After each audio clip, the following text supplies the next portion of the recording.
everyone. Let's get started. It's on record.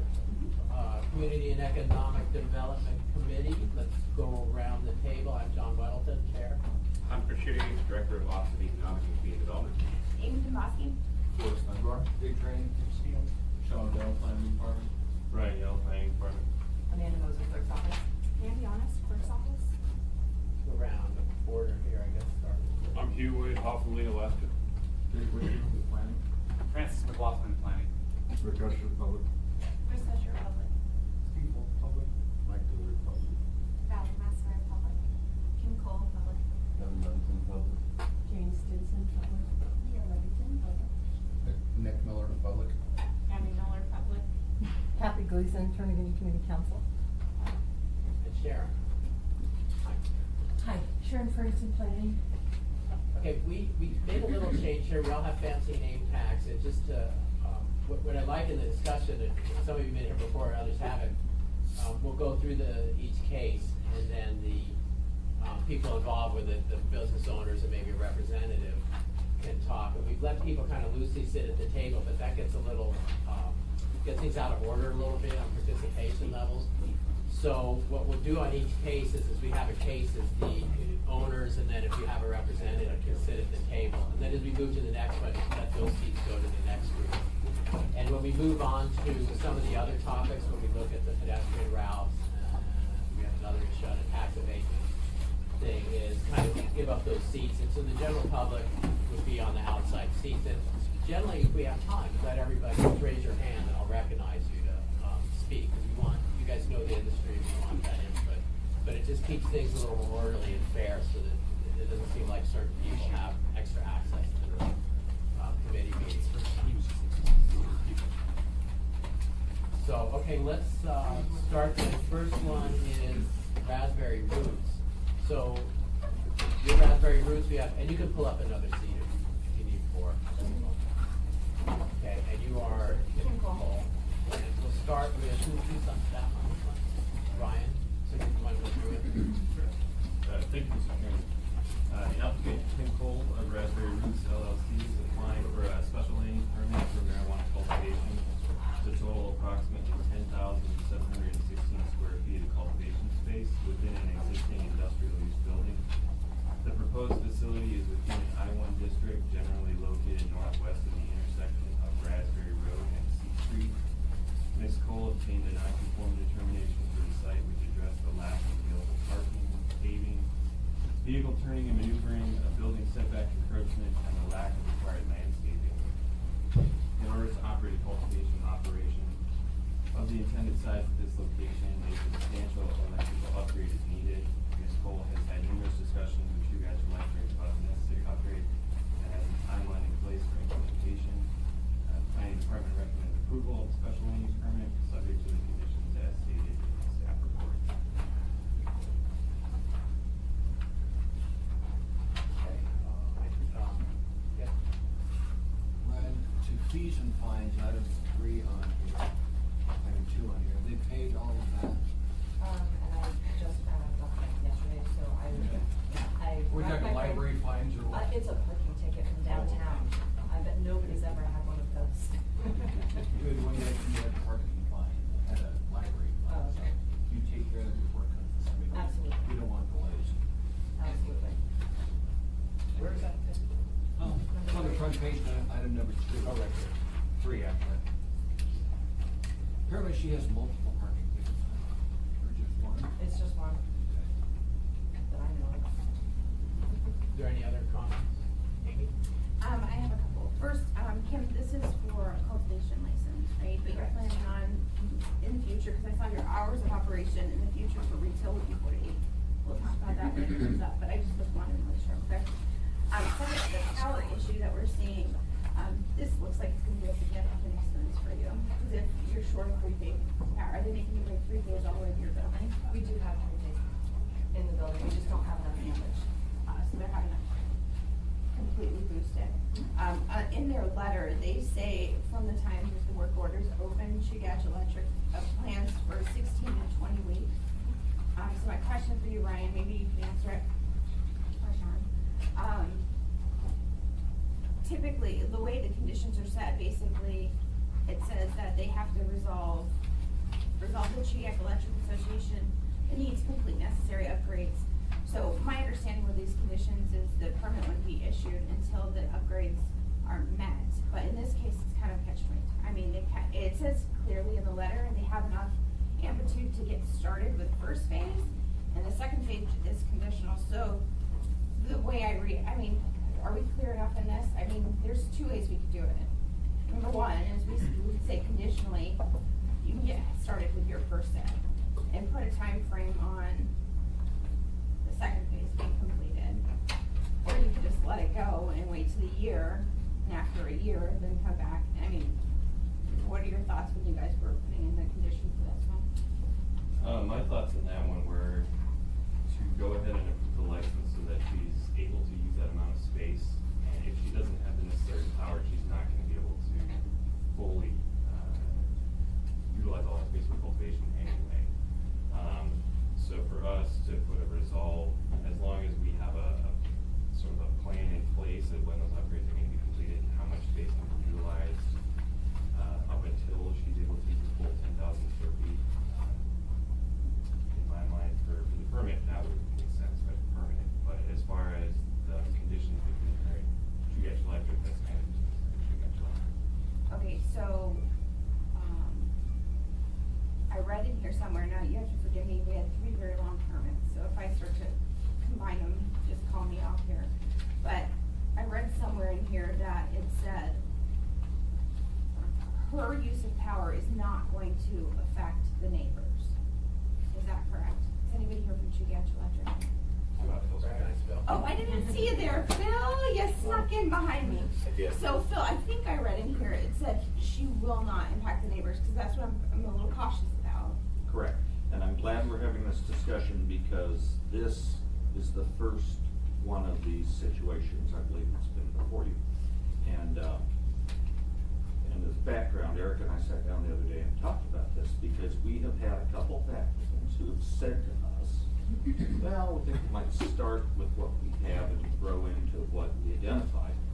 And the problem we recognized with that is exactly what you said. A condition winds up in the license that unless it's complied with, they won't get the permit, they'll never be able to start at all to start small. So Eric and I said, well, how, what can we do about that? And so out of that, Erica wanted you, if I can speak for Erica and Chris, Erica wanted you to have the full picture of what was intended for the property and build out, but identify through a letter that the intent is to start at this level and work into it. Electrically, things are going to be self-limited. They can't draw more power through that service entrance than that service entrance will physically allow. And that service entrance at that size has not been causing a problem for the neighbors. So to answer your question, no operating at that level should not have any adverse effect on the neighbors. But if they want to get bigger, then they're going to have to make an investment, both within that building and frankly, on Chiac system as well. So my question is, okay, let's play devil's advocate here because frankly, if we don't discuss it, it's going to come back and bite us in the butt. If there is a problem, we don't say we need to count.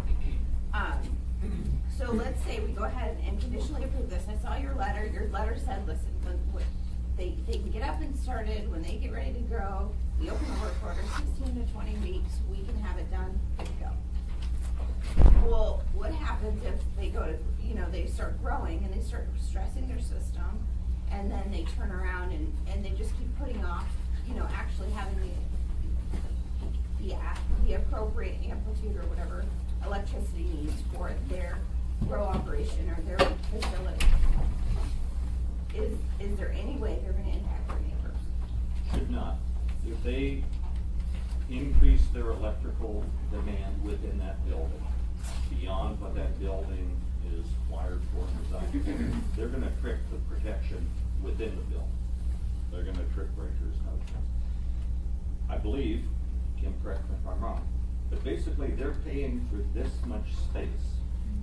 They're only going to be able to utilize a portion of that space. So they have an economic incentive, if they're renting that much space and want to use it all, at some point, they're gonna have to upgrade, both within that building and on the GHs. But until then, their use within the limits of that existing service should not affect their needs. Now, as to your question of staff about, is the condition clear in what will come before you on Tuesday night? I don't know. That's an excellent question for staff, and but I think everybody should understand what is proposed here, and I hope our letter helps make that clear. We may actually have two letters. I thought your letter was helpful for me. Okay.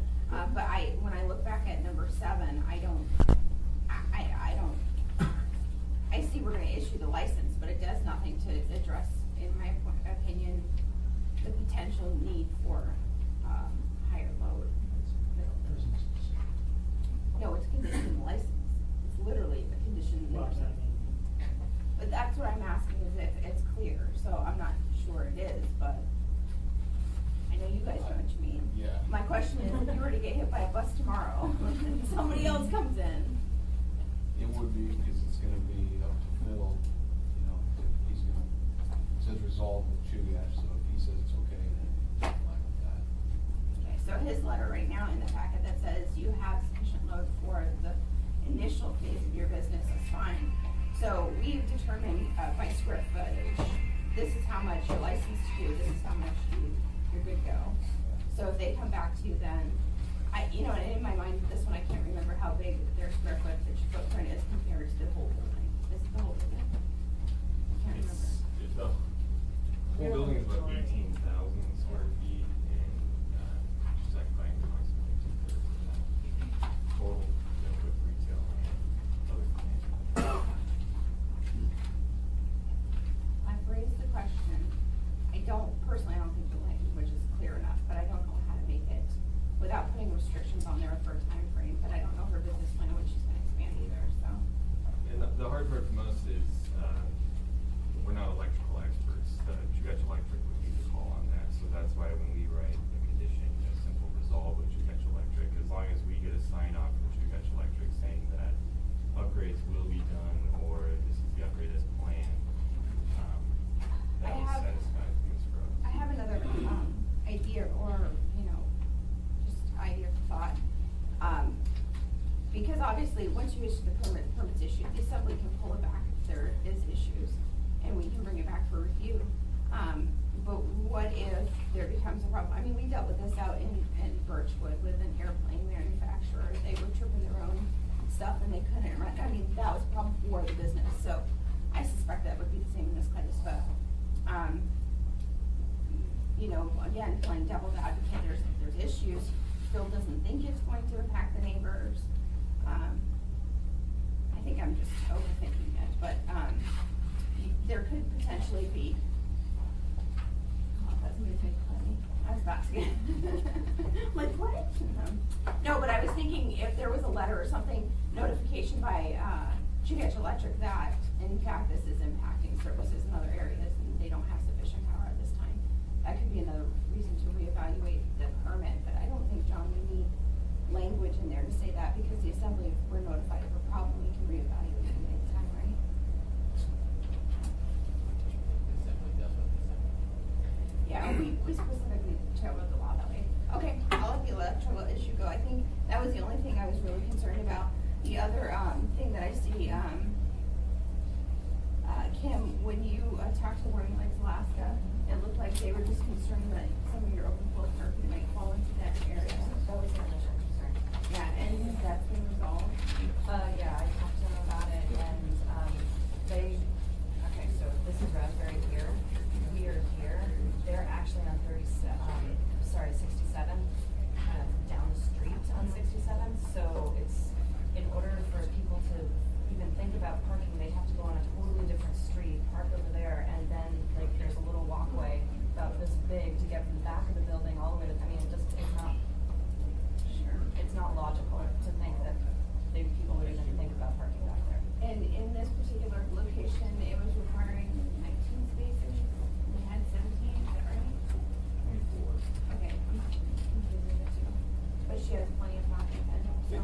for, or they have? They Oh. need swimming for it and have to. So they do have non-conforming That's rights in the only in last. front. But the whole building. Right, those are the only two issues that I saw. Okay, thank you. If you had a comment. I wanted to get Phil on the record, chief of staff. Okay. Thank you, Mr. Chairman. And so, looking at her operation plan, it takes a while to ramp up to full production. She's, according to what I read, she's going to be having mother plants, and so you have to grow those to a certain extent before you can start taking little clippings off of those. And so that all takes a matter of weeks. And so I think it makes perfect sense that she's going to start. I mean, you have to start small and work your way up to get to full production. And so the 16 to 20 weeks is probably somewhere in the right time frame for her to do that anyway. So I think it makes perfect sense to allow her to get the initial license and get started. And then as she's able to ramp up to a fuller operation with more plants, and then in the meantime they can get additional lines brought in. Is that right, Phil? Yeah. You know, I just want to say this is why when you approved the ordinance, there was a piece of the ordinance that said, when you do your application for cultivation facility, you need to provide a letter saying you've talked with the utility. This is an example of a location, and what we're seeing is all these locations are repurposed property. They were built for one function, and people are now using them for something different. In some cases, those will, in about half of what we've looked at, it'll entail an accommodation on utilities, facilities, as well as, I think, quite commonly within the building itself. But in this case, you know, what would need to be done is going to require months of lead time to order the equipment, to schedule the construction activity and those things. And so this is a really good example of the value of that line in the ordinance you approved that said coordinate with utility in advance, because the last thing, you know, that folks want to have happen is a last minute surprise as they're getting their business underway. You know, whether this was or wasn't a pleasant discovery for the applicant, can't speak to, but at least everybody has plenty of heads up and forewarning of what's going to be required. So just want to commend you for an ordinance that has that requirement. And this, by the way, this is not the only applicant that has said to us, we may want to do something like this, but this is the first, so you may see this situation again. Thank you. John, if you look on page 3 of 3, section 6, it says license will expire on August 31st, 2017. By that time, we should have a better idea on what load coming through before we the license being renewed. So it gives him time frame to shoot for electrical contract. Is it 16 months? To get it all done? That's right. No, it says from the time the work order is open, she expects they can be complete between 16 and 20 weeks. Yeah, that's why I was asking initially. But you know, it's interesting, I think Phil makes a really good point, and that is exactly what we wanted to do, is we wanted to problem spot issues that might be very large expenditures, especially in utility, because that's one of the problems we heard about. So, Kim unfortunately probably has found out how much exactly that's gonna cost her, and we all know it's not cheap. It could be hundreds of thousands actually, depending on where you are. So I think this is helpful. I mean, it gives you a path in. I actually am very glad that we have to go through this, because I'd much rather know about it going in than after spending a whole lot more money and then going, oh crap. Yeah, exactly. Mr. Chairman, I don't know, I don't think there's any other. I had a couple of things. Okay. One thing on page 22, in the minutes of your public meeting, someone made a comment that Full Circle, which is your neighbor, had numerous break-ins. What goes on in this neighborhood? It's right next to Fish and Game. It's between Arctic and C Street. I didn't know, but he said that he had his boxcar broken into. But I've got my car broken into in my driveway, so. And, you know, you you did your public meeting, you talked about the cultivation and also potential retail. So the question I guess for staff, so the retail is a whole separate process. Does that require another meeting, like a community meeting? I Like had that, or two does this separate one- meetings, and so I addressed the cultivation aspect and I addressed the retail aspect, and so it made more sense to send out one letter, have people come to one meeting and address all of it at the same time, than to send out two letters at two different times, have people, I mean, it was more of a strain financially, you know, because believe it or not, you know, it's $250 to send out those letters, and so, yeah, it just made, not to mention asking people to come twice doesn't make sense. Well, that makes sense, but the laws don't always do that. Is that satisfying though? Mr. Chair, others in the planning can That's correct me, fine. but as long as both licenses are mentioned at the meeting and discussed, that would satisfy that requirement. I go to that community council religiously, and she's been to every meeting, and discussion this issue. Okay, good. And then there's a comment from traffic, page 175 about a loading berth, and I was unclear, do you need one or not? No. And that's because it doesn't hit the square foot threshold? 12,000 square feet would require a type A loading berth, and she is well under that at 12,000 or something, so. And at that comment too, it was a little confusing, it has been redacted. Okay, type B isn't even spoken to. Never been through this, so, but we may modify it to do that, okay? So there's no issue on the loading berth.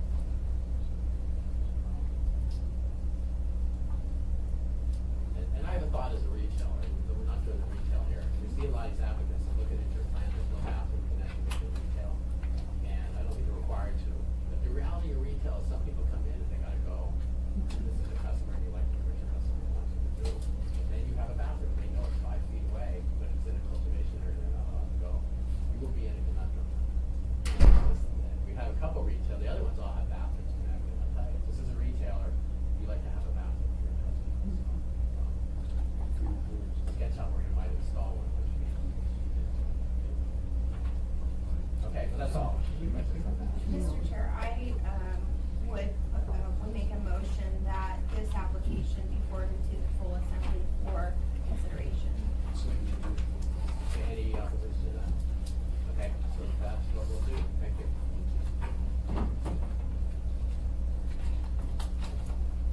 Okay, so next up is Alaska Bud.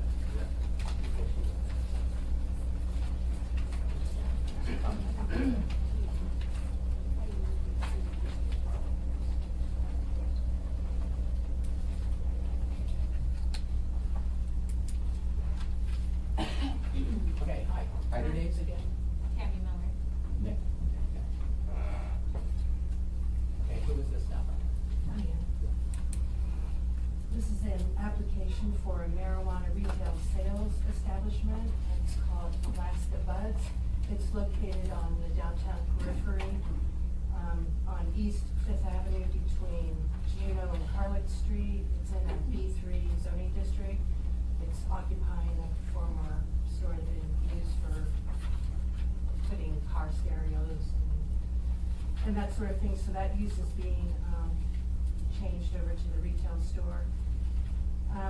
The only major comments with this particular one is that traffic department had quite a few issues with the parking lot. I don't think it's anything can't be remedied. I spoke to Mr. Miller a couple of weeks ago, and he's aware of those, and he has already had his architect begin to modify the site plan to try and meet those comments that, from the traffic department. The size of the retail store is just under 1,400 square feet. They're gonna be open from 8 a.m. in the morning to midnight, 7 days a week.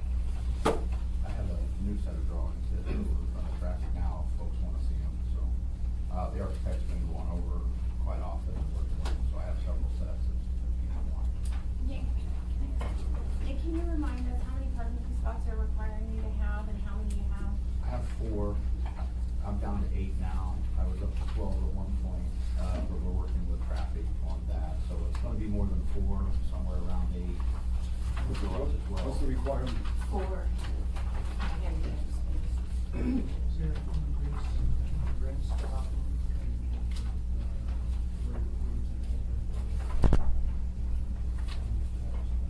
there's already a drive cut, right in front of the building right here. Yeah. And the issue I had some, parking spots against, in the north end, I had some parking spots here. But once I got to 12, I had to do landscaping, but if I do the required landscaping, I dropped down to 4 spots. Even though it's a non-conforming lot. Yeah, it's, you know, you get more parking, and then it changes the requirements, then I lose all that parking. It's just, you know, we're working through it with traffic. You know, it surprises me because I think in the new code, it says if you bump into one requirement diminishes another one, then it actually says you can cut back on your landscape if you meet that parking requirement or whichever. Am I off on that in the new code? I'm not aware of that. Yeah, I'm not aware of that. Okay, so this is one of those things where I think the law is ridiculous, to be honest with you. You have a 1,400 square foot retail facility, and we're telling him he needs to plant more shrubs, and he's only gonna have 4 or 5 parking spots? No, only if he exceeds a certain number will he have to do that. If he just wants to go with 8 parking spaces, he'll be just fine. He won't have to put in any additional landscaping. My original plan called for 12, and that was 12 tipped the cart over to where I had to do the landscaping. And then when I did the landscaping, I was knocked down to 4 because of the size of the landscaping that had to be done. So we just took out 4 spots. This is crazy. You have a 1,400 square foot facility. I anticipate how many spots are you at now? 8? 8. I anticipate you're probably gonna need more than 8 spots. I was hoping for 12. With his lot and the configuration, those are some of the issues that the traffic department had. It's just gonna be, excuse me, even difficult to get parking in those additional spots. It's a tight lot, quite small, to try and fit those additional parking spots on the lot. It's gonna be difficult. There's also coffee kiosk on the lot, which, you know, just adds to it, yeah. Okay, so I'm looking at the picture now, and I read that, and I couldn't tell from the picture where the coffee kiosk is. Because one of the things I'm super hypersensitive about, and you'll see this in the next application, is where is the alternative parking? Where are the opportunities here? Because the last thing we're gonna do, number one complaint, we're right on 5th Avenue here. So if we don't give them opportunities for parking, is there street parking right here? Is there street parking on 5th right here? 5th Avenue does have parking right in front, on the street and across the street. There's white lines there, yeah. So people park there all the time. Okay, because as long as there's alternative parking, but this is one of the things, I don't wanna bite our nose off to spite our face or whatever. Because to me, if there's something the assembly needs to do in order to allow him to have because the number one issue we're gonna run into is parking, in this particular location. So if that means we have to, waive some rules or whatever when it comes to shrubs or parking spaces, I would prefer to kind of nip this in the bud. Does anybody else have any? That was not meant to be a pun. It was not meant to be a pun. But I don't know. Maybe. Nick, as you're looking at this plan, are you as concerned with your parking situation as I am, or do you think? We have parking on 5th Avenue on the street, quite a bit of parking, and our neighbors, Van Sky Bar and Lucky Wishbone, both have said that, when needed, people can park there, especially for the opening. Okay. There's a coffee kiosk just as you're coming into Anchorage, and it's a pretty big empty lot. Yeah, I know. So, we've been working with them. We haven't finalized anything, but they're very good neighbors, very happy to see us, and it doesn't seem like it's going to be a problem. Okay, so Lucky Wishbone is on Carluck and 5th, right? It is. And so that's about 2 blocks down? That's about a block. The parking lot is right across the street. It's that big gravel area. Okay. So they're gonna be allowed 8, but there's parking on the front, right, Sharon? Mm-hmm. And also on the side street on Juno, you can see the cars parked in the street along Juno. Oh, is this where they're parked kind of perpendicular there? Mhm. Okay. I didn't know if that was private over there. And full disclosure, I believe that's private. There's code towing signs all over the place. Oh, If you park here, you get hauled off. What kind of signs? If you park here, we'll tow your Oh, vehicle. okay. So I just assumed it's owned by the people who live there. Looks like it's outside the line now. It does, but I don't think anybody wants to take a chance. Is there a mechanism where we could, in approval, say landscaping's waived to allow for more parking spots? Is that like a whole variance process?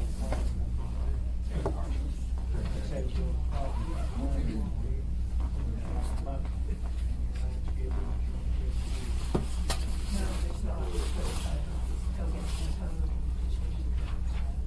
So we couldn't in this thing, get into No, the Amy, Amy was asking about the location of the coffee kiosk, that might be one thing. I think they're leasing that kiosk place. You'll see that little roof at an angle. Is that right in the lower left-hand corner? Yes, that's it, yeah. That might afford them some more spaces, they could figure out how to get in and access to it. But the traffic department could help them figure that out. Well, and How to make that. yeah, I was gonna say, the other thing that complicates this lot is, because they have a coffee kiosk there, you have to remember there's traffic that's driving in and out, Right. so around.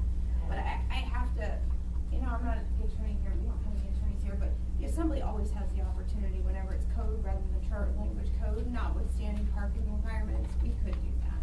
Because the assembly has waived code many times. Even if the code says you must go to planning and zoning, we've waived planning and zoning review a lot. So this is my main concern with this one.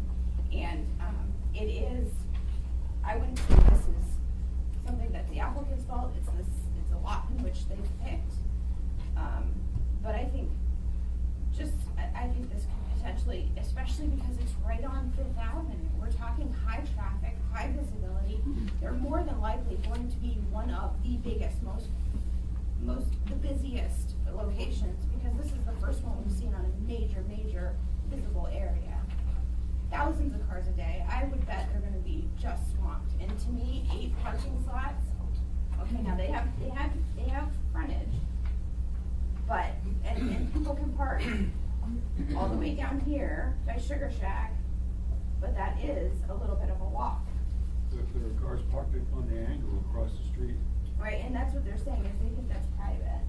Nick said there's tow signs right there.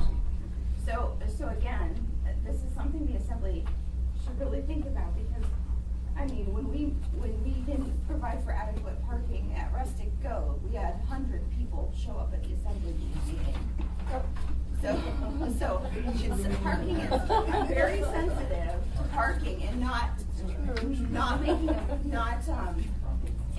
impacting the neighbors as least as possible. The issue with it is not that we can't allow them to have more parking inside. The fact is, they just physically can't get in and out of the site of the parking spaces. It's just very, very tight. And even some of the parking spaces they have, they're gonna have to make some adjustments in the angling. It's just very difficult to get, pull your car in to make the turning movements to get. Well, and it's super complicated, because that coffee kiosk is there. Hey, Tim Steele. Okay, I have one last question, and then I'll just sit back and let's see what others are concerned. Nick, within the radius of a block or so, are there any opportunities here for you to engage in a parking agreement? I see on the upper left kitty corner, there's a big open parking lot there.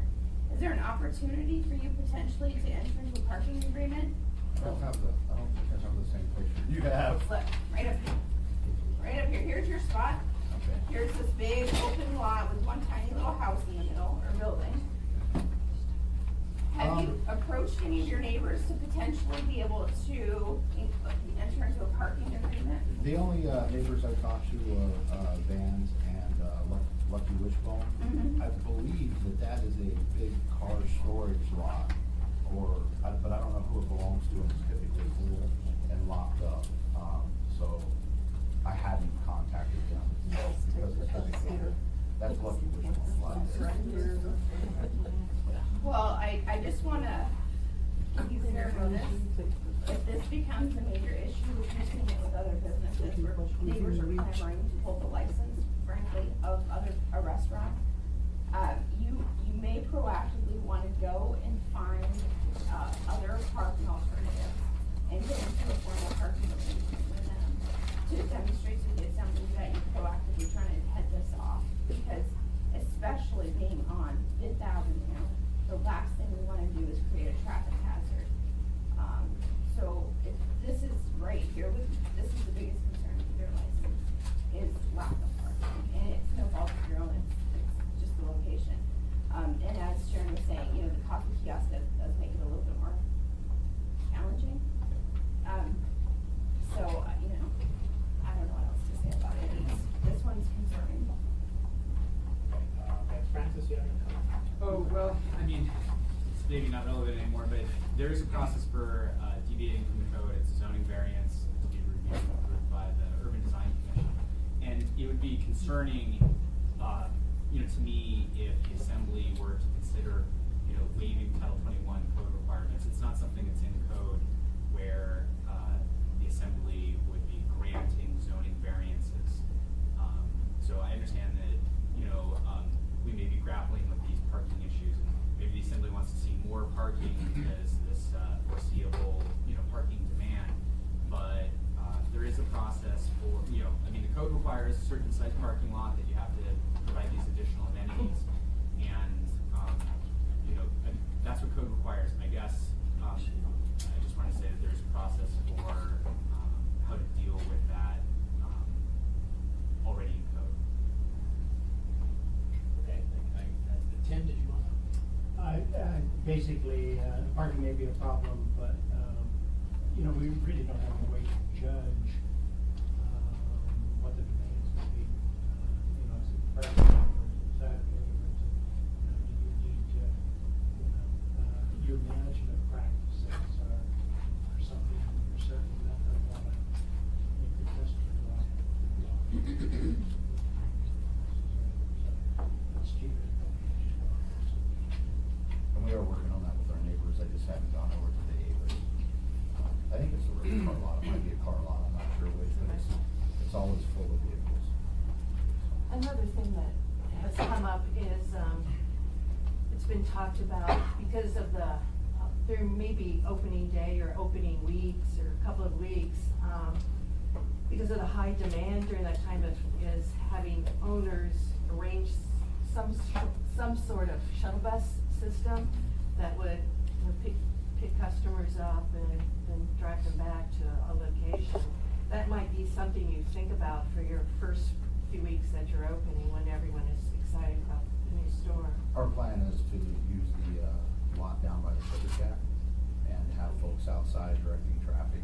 There's an alley behind the store, so if they turn into the facility, and there's no parking, we'll have someone there that can route them back down the alley behind the Lucky Wishbone, and we'll take them right to the ground lot. And you'll have signs up or people directing them, Yeah. okay, Yeah. okay. I have a question that's relevant to this, but also partly for my own edification. So you can see on Juneau on the south and east that there is street parking, and then north of Juneau there isn't. But you can see the lines where logically sort of our right of way would allow for street parking. Was there somebody from traffic here, or a planner who could talk to those kind of traffic issues? So you said that these private owners are posting will tow you signs, but I'm wondering, are they posting it on what is actually not theirs, what is actually the city's parking? I know I've seen it in residential areas where people having like homemade, like, you cannot park here signs, like, well, you don't actually own that part of the street. Yeah, so I'm just curious how it ended up that what looks like would be logical city parking is sort of owned and or controlled by these private businesses. Is there any sort of planner that can speak to that? It's something we'd have to research, and I could talk to traffic about it. Okay. Well, it's a broader question. I guess I'm sort of curious about how that process works. Where do those private owners legitimately own and control that parking? If so, how did that sort of come about? I'm curious. You know, kind of tied in with that, in the new code, you get a parking reduction if you have nearby on-street parking.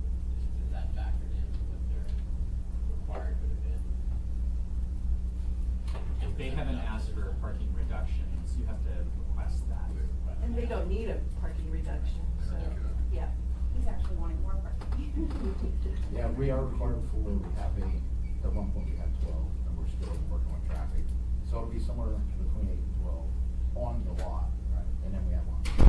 So so you meet the required parking by the municipality, it just may not be in the post, Yes. what you really need. Okay. Well, and I just wanna be on the record as saying, we've had other instances where parking meets code and it's not sufficient, so that's what I'm concerned about. But, I'll just say this one last time, Nick, if I were you, I would do everything in my power to make sure, I think Sharon had a good idea with the signs, especially as you're driving into Fifth Avenue. If you have a sign here, if they let you put a sign there, Sugar Shack parking for, if you can divert that traffic there and have them go to walk, whatever you can do, because like, I cannot stress to you how important it is to have adequate parking. Because if you don't, you will have hundreds, we had probably 200, 250 people come and complain about Rustico, and that was a restaurant. You have 20, 30,000, you have 20, 30,000 cars a day at least, I would say, coming through this area. This could be your #1 problem, and just knowing that ahead of time, you've been warned. Pete? Thank you, Mr. Chairman. And if I'm looking at the map right, just directly east of your location is the Lucky Wishbone. And their parking lot, I've been there numerous times, that parking lot holds 50, 60 cars, Yeah. maybe more than that. You have an overflow So, parking area. and they are usually filled up pretty good for lunch, but most of the time after that, that lot is pretty empty. So I would say about, 2/3 of the time that you're gonna be open for business, there'll be plenty of available parking there at the Lucky Wishbone. Yeah, and they've been really welcoming, and, we talk with her at every community council meeting and have emails. So I know that we're gonna be able to, enter into a written agreement. They want us to be good neighbors, we wanna be good neighbors, so. And again, they are very busy between like 11 and 2, and then it's pretty sparse in that entire area, so. We will have people there opening because we are concerned, but we think as things level out, that, parking will be okay. And if I may continue, thanks, Mr. Chairman, the further east in downtown you go, the more redevelopment is needed.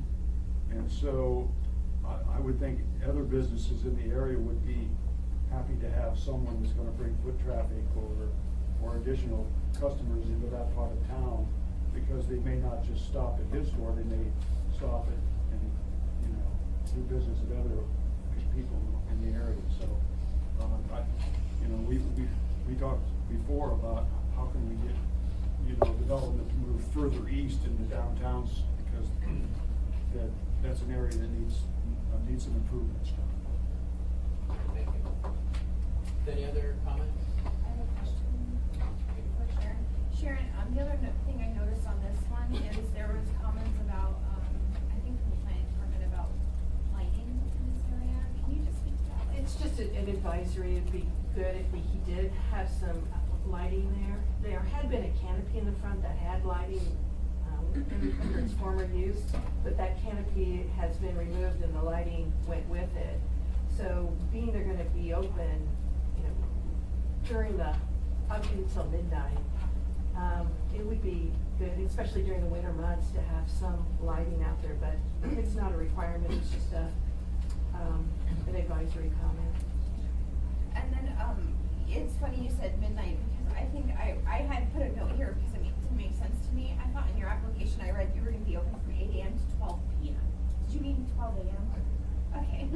I put a note. It's not the first time I've done that. I was like, that's really short. Okay, so, and I'm sure you're aware, with a lot of these retail establishments, security obviously is a huge issue.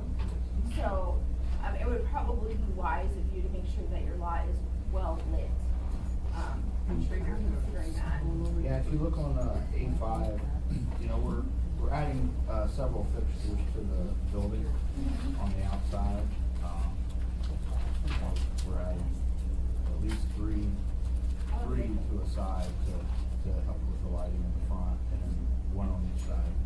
With the security requirements, we do need to make sure the cameras have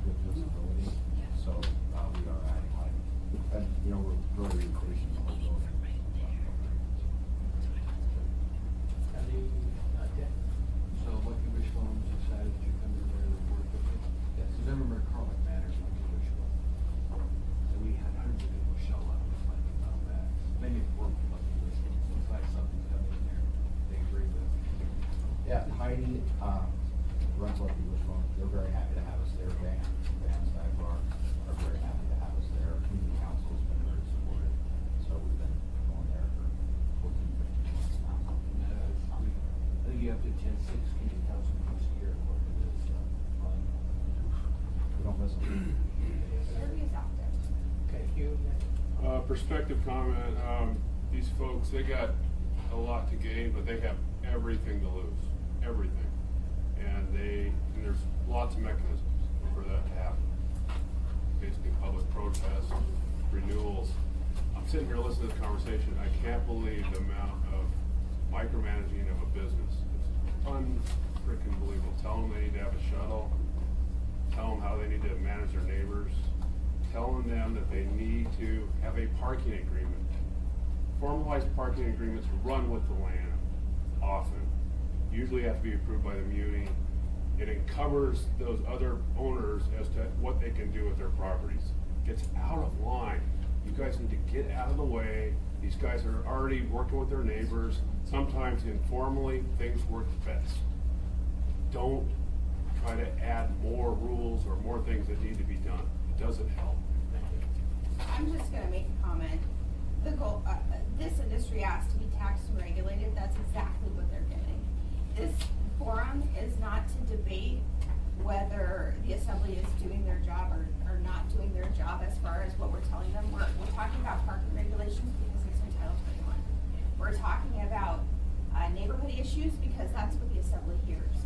So when we're giving them recommendations, it's for their success, opportunity to minimize the challenges between them and the neighbors, because we've been through this rodeo multiple times with multiple different types of businesses.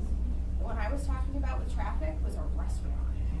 So again, this is not a debate process. I recognize it's frustrating, but frankly, it's a waste of our time to banter on about a debate that happened with this industry when we started the regulation process.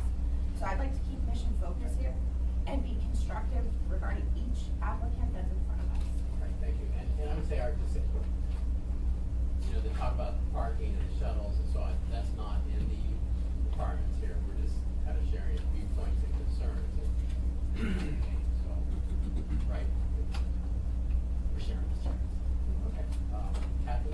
I just wanted to point out, I looked at the drawings and there is a bus stop there, right there as well. And so you might even use that in part of your marketing, that we are easily accessible via bus, and that might help as well. I don't know when that bus stops, but to be honest with you, I've never seen it stop. Well, that, So I don't know what the hours I can't are. speak to that. Mr. Chairman, it's the 102. It's the commuter bus from the river. It only. That may not help. I don't think we have any other comments on this one, Mr. Chairman. I think that the committee has robustly expressed to the applicant the concerns. I think they've been fairly warned and given recommendations. So with that, I would recommend that the committee moves this applicant forward for full consideration by the assembly. Second. Any opposition? Okay, good. Well, thank you. Good luck. Thanks. Okay, next up is Mike. Your opportunity to get that.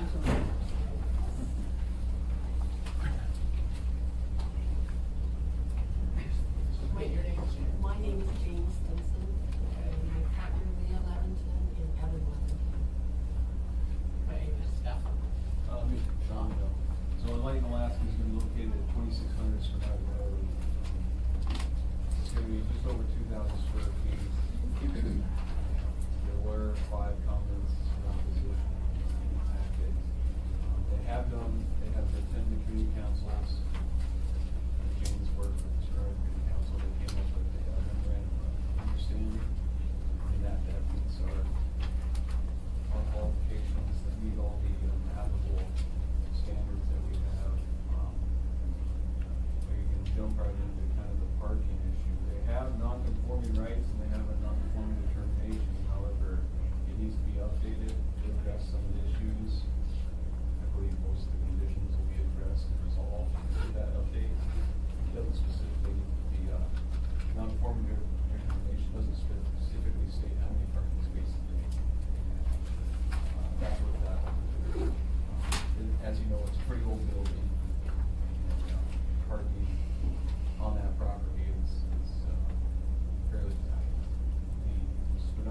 road project is going to provide, parking lots.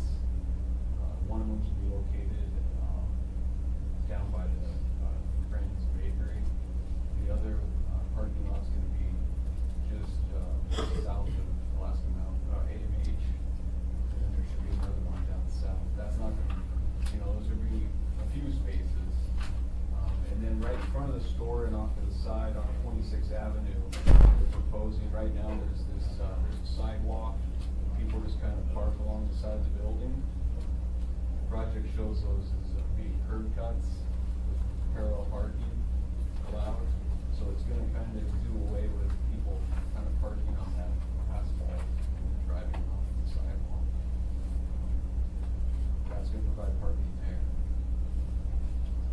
Other than that, as a planning, we can kind of look at it, as the chair mentioned, there's gonna be other retail on Spenard. We have one more application coming next month, and that's the old Anchorage House of Hobbies store. And there may be a store door, across from the bakery.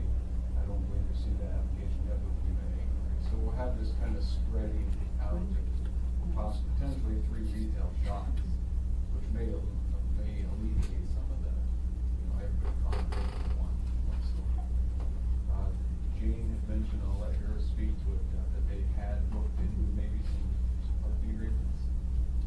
And then lastly, the clerk pointed out that, there's taxes in it, but I'm not sure. We are aware of that. Okay. We have a library. That's a good. Oh, perfect. That might be Very fun. Just jump in, so the Spinard Road project puts some more formal parking on 26. How many spots?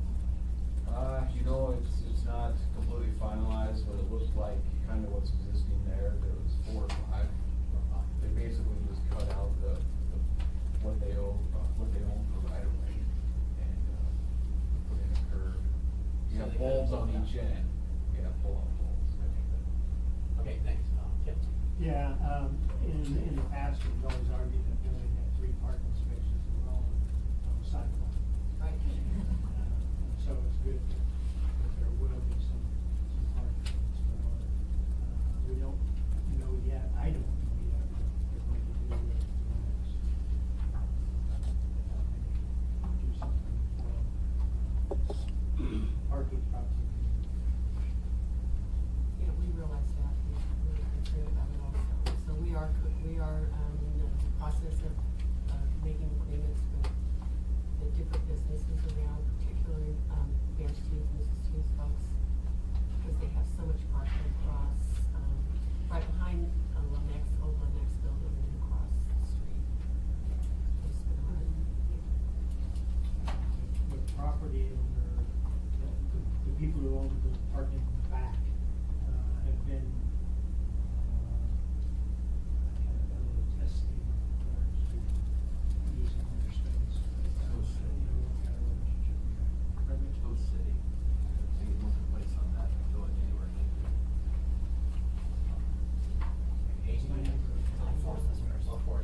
Forrest. Well, Tim might have just addressed it, but I think there used to be a yoga studio at the back of this, is that right? This building? Okay, yeah, so I used to do yoga back there back in the day, and there is that huge parking lot there that's almost always pretty open. So do they own the whole building, whoever owns that parking lot, or are you working with them? It seems logical to me that you would just park in the back and walk up to the front. They don't own the whole building, but actually I work for the people who run the cycle studio. I also teach at Anchorage Yoga, so they're very friendly and happy that we're in the complex and willing to talk with us about the spaces that they have. And we're also working with trying to look at an agreement with the spaces behind Lenex and then also across the street with the really large. There's lots of parking around us, it's just not assigned to us.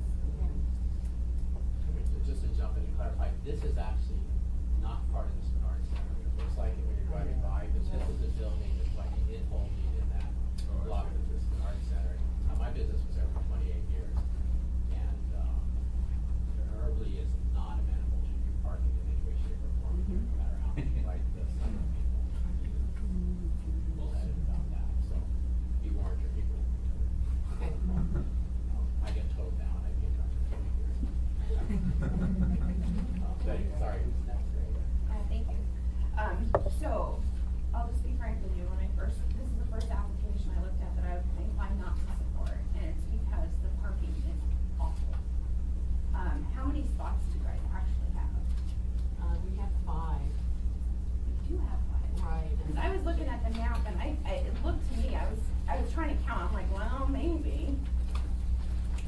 with all 5 spots being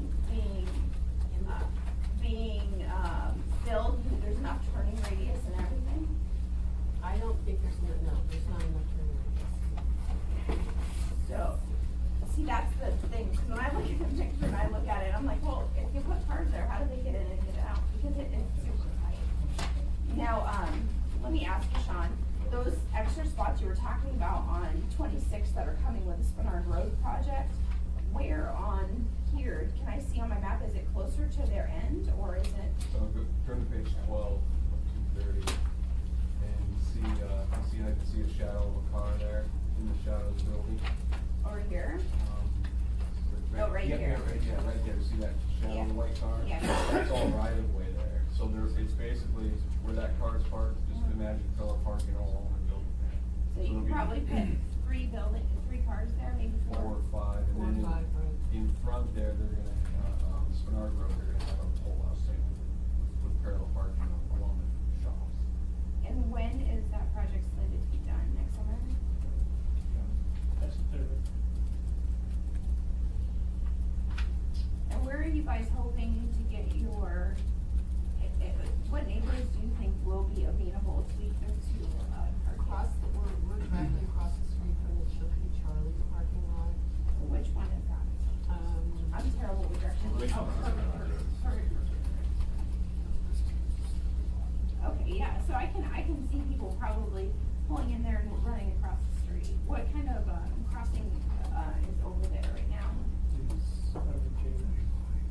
Actually, we're gonna decide that like today. We're doing an issue of what's across. Yeah, well, that's the thing. So, I know there's one that's gonna be there when the reconstruction project is finalized. It's actually gonna be just about right there, right into the old Lomax building's door. have you guys talked to the Chilcoots to see, and what was their reaction? They're amenable, yes, they're very amenable. We just haven't actually formalized it. Because that's a very big lot. So you do have the availability there, but, you know, again, you heard the last conversation. This, honestly, I think the success or failure of these businesses is gonna strongly rely on how they interact with the community. So the less areas of friction, the better. And we've seen from other examples, parking has been one of the biggest issues. And so, just knowing that proactively, if you could try to mitigate that, it's gonna make all of our lives easier. Okay, so considering that, I would love to see when you come forward on Tuesday, some sort of positive affirmation that there is a solution in the works, at least for parking, because this is a huge concern. You guys just have a really tough lot. And I see what you say about the 5 slots. Where'd that picture go? I don't think they're realistically 5 slots. I mean, the car that's pictured here looks like it's parked kind of kitty corner, and the slots that they're shown on the diagram are very straight. Right. And so if you were to park like that, I don't think you could get any get out. It's more at an angle, really, when we, Okay. it is more at an angle. Okay. Well, I will hold my judgment until Tuesday night, but, just know that that's a huge concern for me personally. Sean, did you? Just offhand too, so I look at that, where's the dumpster going, walking down It actually takes up one of the spaces that we're not counting.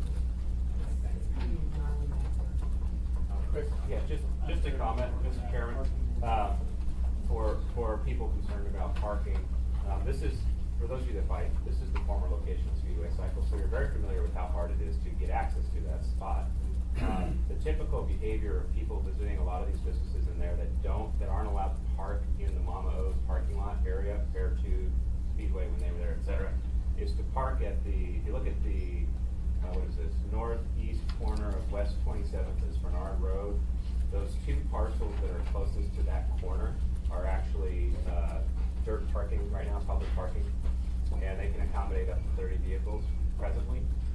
So my prediction is that people wanting to visit, whether it's the restaurant next door to this business or this business, typically what they do is they will find parking directly across the street at 27th and Spinard, and then do the infamous Spinard jaywalk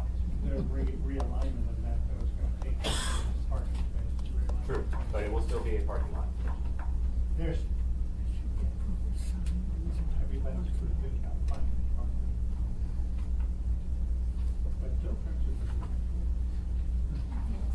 Is there any other comments? Yeah.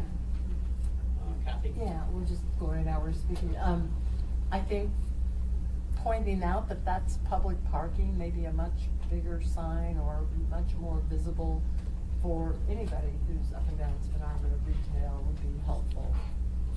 Not sure what the current signage is, but I don't know that a lot of people are aware of that. Yeah, I live in the area and the signage needs really to be looked at and installed. Yeah. Right, thank you. Pete? Thanks, Mr. Chairman. So what's the minimum amount of parking required according to code? I believe it's 5 spaces, or 6 spaces for light is required. They have a non-conforming status though. Yeah, and Which they're not- means they that's don't right. really have a requirement, which is a challenge, which frankly, we deal in the world of reality, so it's not gonna stop hundreds of neighbors from complaining if, in fact, we don't deal with the issue. That's why I'm robustly encouraging them to try to show us some sort of solution in the works by Tuesday night, because this is going to be a problem, I suspect. But there is a lot of parking that's around them, so I think the solution is probably close, but. Right now, Max is closed, or there's a lot, but. Gotta cut a deal with the owners of it, and it's sort of, I think looking at your plan, across that window, or those chairs. Yeah, when you walk into our building, there's a wall about 50 feet back that will enable us to control the traffic, and people who come in the actual area where we're selling products. So we do have chairs in that room, so people can just hang out while we manage that traffic flow. So you have 12, 13 seats there, so my experience with that is you will have 13 cars. You know, Yeah. because you're implying that you expect that kind of traffic, so you will be short on parking. We realize that, we definitely understand that we're not Any being other, I'm sorry, any other? Thanks, Mr. Chairman. So, and another thing I think we need to keep in mind with all of these retail applications is that this is not like going in parking for a restaurant where you're gonna be in there a half hour, 45 minutes, or an hour, depending on, you know, how busy they are. People are in and out. It's there, you know, it's a 5 minutes or 10 minutes at the most type of thing. So. We know that, it's not normal retail. You know, you'll have probably other things for sale in there, right? People ask me a lot of questions, you know. Good retail, they can have for a while. Mr. Chair, sorry, did you have a question? Just a comment that as we increase the number of retail, the demand on parking is gonna decrease. As you got more opportunities. Initially, it's gonna be a lot, but after that, as we improve this, it's gonna decrease. One question was on page 31, it says, that they're not required, not required for a retail facility to be engaged in neighborhood responsibility. I thought retail was. It is. It is. Look at page 31. That was their application. I believe that was just a mistake in their application, that they put that, but they do have that memorandum of Right. understanding. I saw that too, but I think it was just a mistake. Okay, so that was their writing, not yours. Right, yeah. I'm not sure. What is it, typo? Page 31. Oh, okay. It was, We do Jana. have a neighborhood responsibility. Yeah, I think Jana may have been putting a few of these together at the same time. And some Cut and paste. language, yeah, cut and paste some of this stuff. Okay. Did you touch base with North Star Community Council this morning? Yes. So both North Star and Spur. It's been on. Anything else? Mr. Chair, I'll move that this application be forwarded to the Assembly for consideration. Second. Okay, any opposition? All right, thank you. Thank you. Good luck.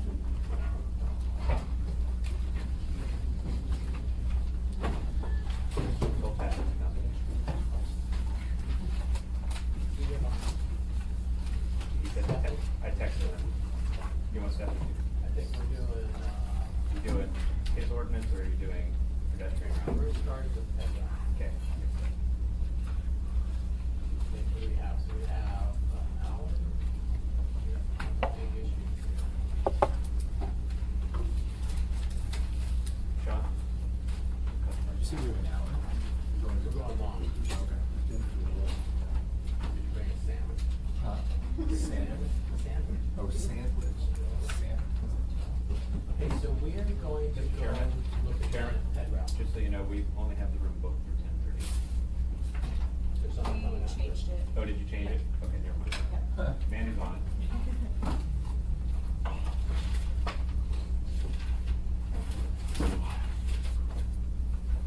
Good work.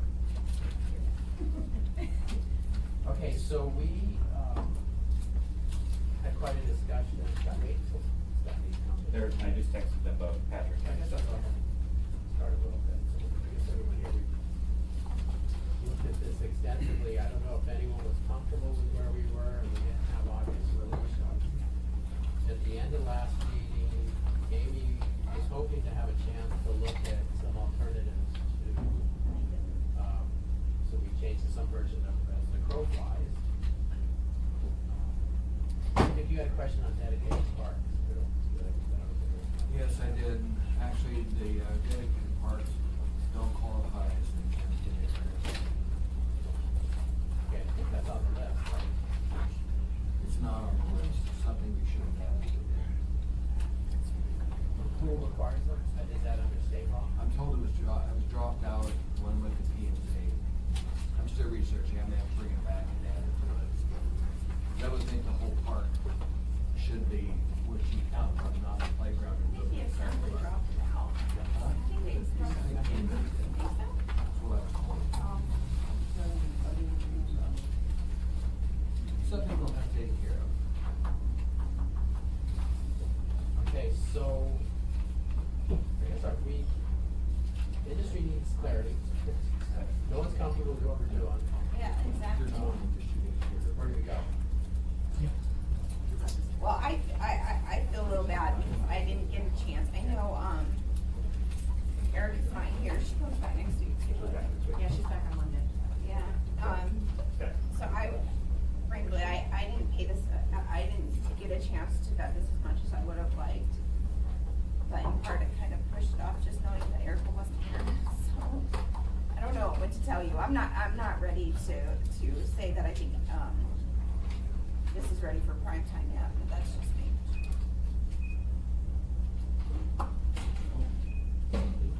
Thanks, Mr. Chairman. There was a letter that we got from Janet, the attorney, yesterday, which I saw the message saying that she had written in there the definition of practicable and, 6 or 7 different definitions. So I wasn't sure if that was something we wanted to include or not. I don't know if you all saw that or not. Did you? I did, that's the punchline.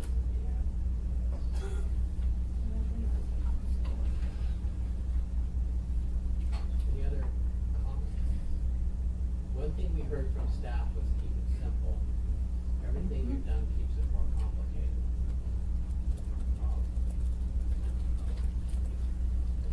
So I'd like to throw out an idea, and I don't offer it really as a solution, because I think we're not ready for prime time either.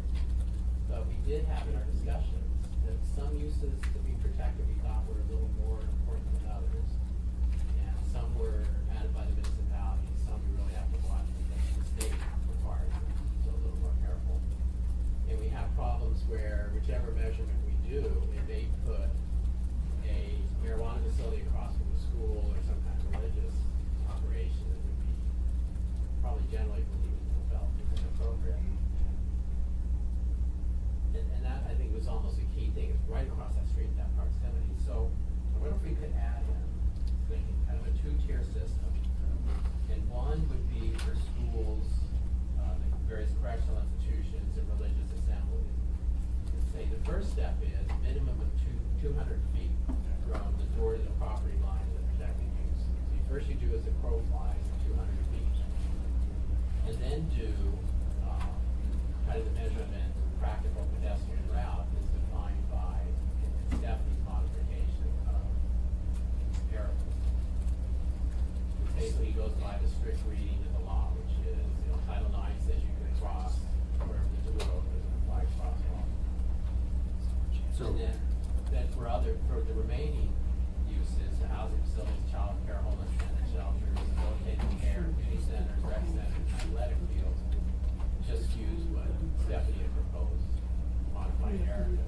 The 500 feet that use it following strictly the law, which is Title IX lets you do what many people consider jaywalking, have an interlock crossing. So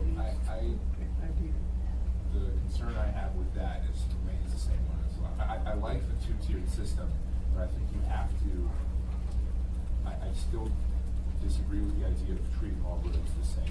We were talking about parking right now, and we live in the real world, as Amy said.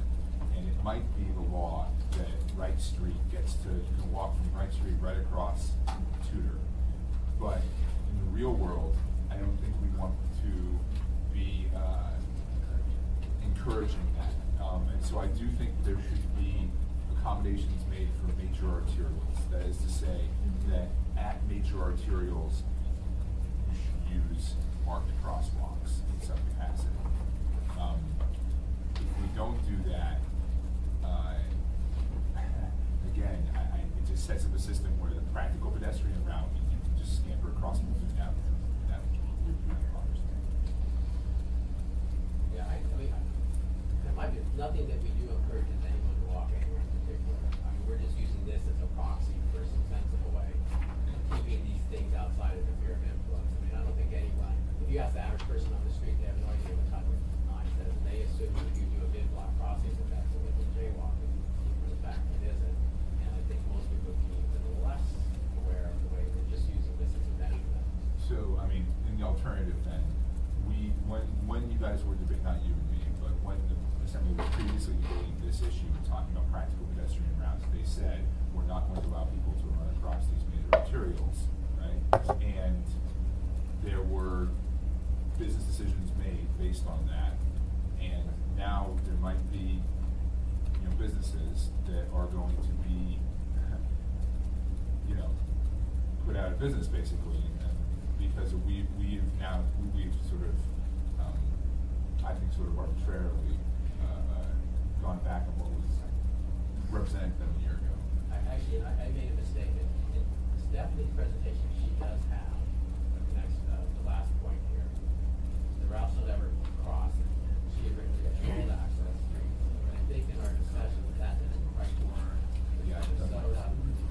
So our discussion led to, where you would not include arterial, something like that. Because major arterials are in OSHA, and that would work or. Well, you're saying for major arterials, the only place you're going to consider, if you're writing it merely for the point of measurement, by saying that as will be measured by the planning department for these permits, that the crossing location will be at marked locations along those major arterials, and made it very specific to this, I don't know that I have an issue with that, because it's explicitly defining how the measurement is going to be taken along those major arterials for this purpose. Yeah, I guess I don't have an issue with, defining how the measurement's going to be. The conversation I was having kind of with my counterpart at DOT and follow up after the last week's, I called and we were on the phone for an hour and a half, kind of discussing Title IX, some of the issues we see with it, changes we want to do both Title IX and the state statute regarding legal pedestrian crossings and locations. But that's kind of, as we've said, kind of a separate conversation from this. Related, but different, because we want to, I don't want any changes, I guess that's the thing, any changes we make in Title IX, any changes that happen in state statute, I don't want it to then affect how this is being interpreted and measured, measurements are being taken and everything. They are related, but really independent of each other. Right. So, from staff, you'll be out there with the real measurement. And now that towards head round includes implied crosswalks wherever there's an intersection. So if we added in, but you would not do that if it's a major arterial, in that case you would do the crosswalk method. Is that doable? You get out there and measure? If there were an added tier which said for certain protected uses, 200 feet is a crow flies, which presumably, I mean, kind of my thinking is then it won't be across the street, no matter what street. Is that workable? As the crow flies, way of measuring is, it takes away all the subjectivity of it. So, you can sit and look at an aerial photo on GIS and you can measure it and you know within seconds if it's within that buffer zone. When you do a shortest practical route, it's how the individual who's measuring is measured it. I mean, and there's some plus or minus there. One person can go out and measure one thing, another planner can go out and measure a different distance. So, as the crow flies, takes away all that confusion. How much plus or minus? If you go and you go, yeah. 470, 526, two different measurements. Okay, what was that? 470 at our location, one was 470, and one was 526. Different staff members? Different staff members, yes. Wow. Well, how would that be? So, what would that? Myself, when I was on site, I was walking in a way that I would normally walk if I was there as a pedestrian, and then another way of measuring it is just making a beeline and just cutting through everything to get there. So that's where we're getting this kind of debate as to what's the practical way of getting there, and what's the expected way of getting there. What does the code say? My interpretation code is it was make a beeline. Is that Right, correct? right. Not necessarily you kind of take this curve cut. Right, and so that may have been the confusion on my part, so. So if there were two tier for certain uses where you measure as a crow flies, and you see, I mean, that's where the 200 feet as a crow flies, not gonna happen. But then you measure that, and it does work, in most locations, then you have to go back to it. This is the law. With that, it's too difficult. Take like two steps. As the crow flies, which is very easy to do, and then confirming that on the site by measuring it and walking. Added steps. So what's being handed out here? See, it's Erica's version with Jana's changes. That's the quickest one that I can find out if I need.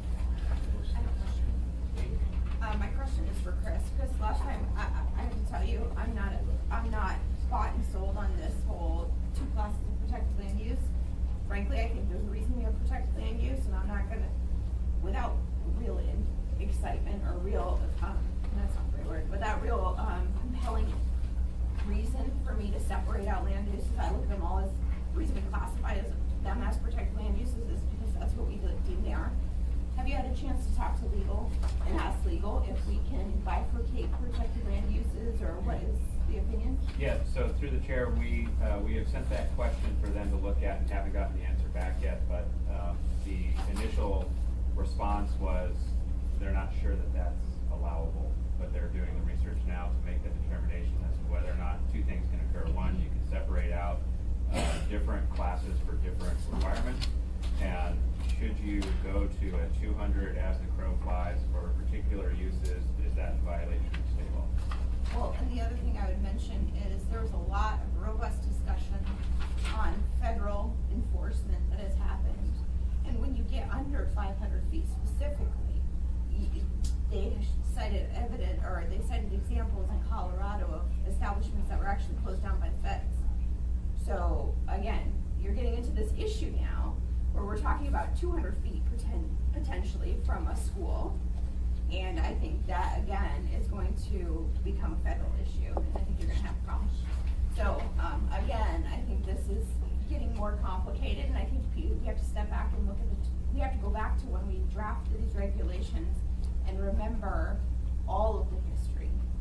Not just what the industry wants now, but all of the history. And there was a big discussion. I mean, the municipal attorney advised us not to go to 500 feet. His recommendation was 1,000. So now. Correct. And that was the discussion at that time, and the continuing discussion will be about mitigating risk. How much risk does the municipality want to leave itself and the operators open to? And that was why the original recommendation of 1,000 feet came through. I think for the purposes of this conversation, you know, we hear regularly from staff and from industry exactly what you heard today. You give a wheel to two different people, you get two different measurements. Whereas if you rely on a simple GIS-based 500 or 200 foot property line buffer, you can do that in 15 seconds flat and be done with it. So from an ease of use and reliability and predictability standpoint, that would be an ideal situation for us. Now, I understand that's not the way the law is written, so we'll work with whatever the committee comes up with, but from the planner's perspectives, I think from industry's perspectives, whatever that buffer is, 200, 500, 1,000, we have no interest in dictating that. We just think that there's an easier way to measure it. Just clarification, Amy, so this 500 feet, is that as the crow flies the feds are looking for? Because we have 500 feet. Yes, the feds do, to the chair, the feds do property line to property line as the crow flies. Because we're nowhere near that. We were much closer than that. But using this walking route. Yeah.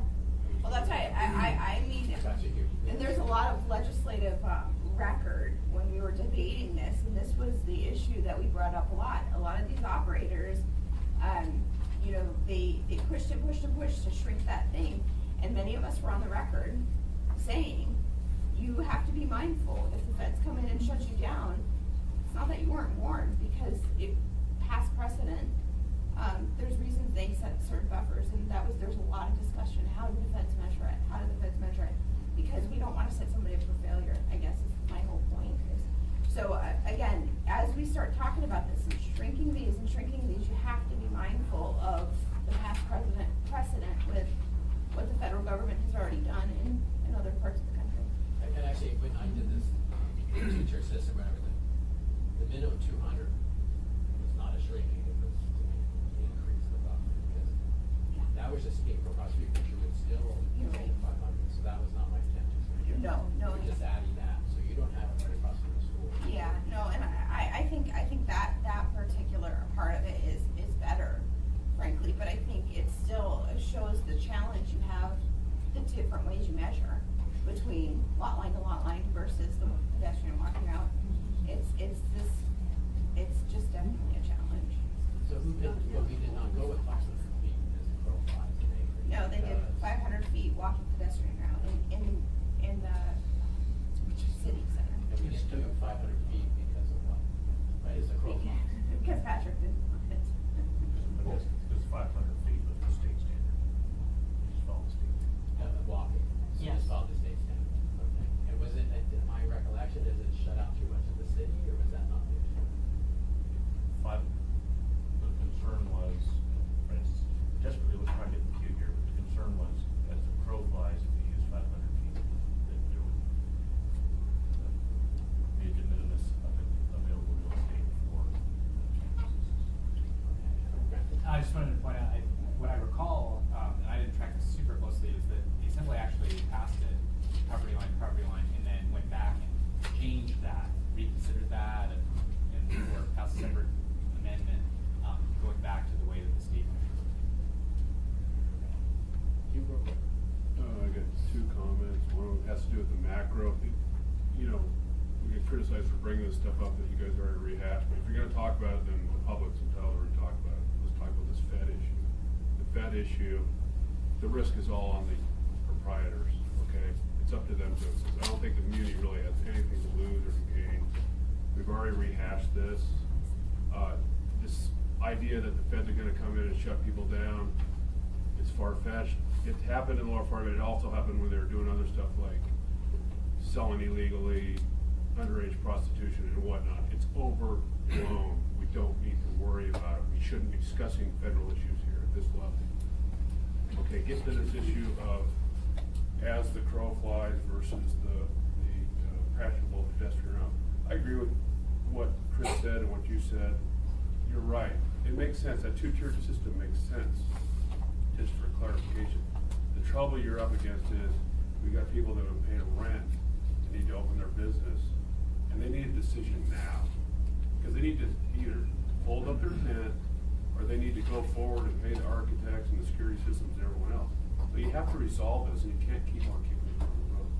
The most sensible solution for me is to have guts and say practical pedestrian route means people, it doesn't have to do with whether it's legal or safe, we don't even care about what traffic is. It has to do, we will assume that people are gonna walk and mark crosswalks. These people that need to be protected, they got plenty of place to be protected via community council, when the application comes up, at the renewal process. Just go ahead and do it, it's simple. And it will allow these people to move on with their life, and it will all work out through this process in the future. Where you keep trying to, get to this separate kinds of classes. Churches as tenants. Churches as tenants tend to have the third tier ones have no money. They're in the really crappy strip malls, the Abraham Gallows strip malls or the Northern Bosman strip malls. That's what these people are competing against. So you start including churches in that class. They're everywhere. Churches are everywhere. Schools, okay. Anyway, that's the end of my talk. All right, good, thank you. Could you state your name? Steve Holt. Steve what? Holt. Holt. Just dealing with the practical route. We're the ones Jan was writing about on Minnesota there. There's a school down far enough away, for this. But if they were doing a field trip with kids, there is no way that they would take the practical route across Minnesota. It's scary crossing Minnesota when you drive 6 lanes of 45-mile-an-hour traffic. You would think a practical route would be a route that maybe you could take a field trip on, where the major arterials should be crossed at crosswalks. So even if you are measuring it, it's not practical. A practical route should be a safe route. To cross at any intersection on Tudor, Minnesota, it's not practical. It's not safe. Yeah, I think those would be major arterials or greater. If you said in those cases, use the crosswalk. We're kind of heading that way, I think, which deals with that issue. We're dealing with, the shortest route right now right across. We're 30 feet short from it, from tennis courts. That's it. Not a school, not a church, some tennis courts that really never get used. Hopefully things will change in Spinard, but there's more homeless people that use that park than children, by far, maybe 10 times. For us to get turned down because of the word practical, there's no way it's practical. It's scary walking that sidewalk in Minnesota, much less running across 6 lanes of traffic. Thank you. Yeah, comments from board? I said really briefly, it would be sad and ironic if we said that practical routes allowed you to run across Minnesota, and when one of our planners out with their wheel got hit by a car. Don't. So, Don't get that car. Both ways. Just Cole? I just have a request that you guys also look at alleyways, because is that a practicable route or is that a roadway? And should that be, should we be bypassing this? I just would like you to also think about alleyways as we're going through this so that we have some answers for that too. What was that, Lance? An alley is technically not a roadway by code when you look at the definitions of Title 21, in the sense that it is a right of way, and it is legal for the public to use it as far as walking, biking, driving, everything else. So, it's not exactly defined as a roadway. I think I have the answer to this one, yeah. This ordinance brings definitions of how to measure shortest practical pedestrian route, and it does take into account alleyways, because it discusses right of way, and an alley is a public right of way.